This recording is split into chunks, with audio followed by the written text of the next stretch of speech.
উদ্যোগটা খুব গুরুত্বপূর্ণ হয়ে উঠছে জনসংখ্যার দিক থেকে। কাজেই এই মাটি খারাপ এবং ধরনের আমরা সবাই মিলে যদি শুরু করি ইনশাল্লাহ এটা আর থাকবে না। আমি যে কথাটা বলতে চাই যে এই ঈদের পরে আমরা শুরু করবো যাতে কোরবানি ঈদের আগে আমরা নতুন সাথে নামাজ করতে পারি।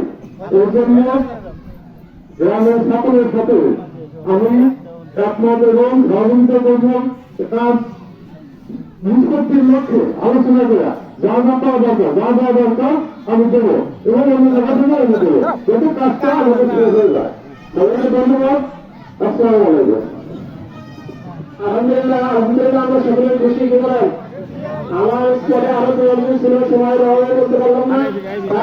আমাদের প্রাক্তন মেম্বার জনাব মোহাম্মদ আমজাদ হোসেন সাহেব অসুস্থ, তার জন্য দোয়া করবেন। আমার বড় ভাই আলহাজ মোহাম্মদ আসাদুদ্দিন হাফিজ সাহেব উনি অসুস্থ, গ্রামে অনেকে অসুস্থ আছেন। সকলের জন্য সকলে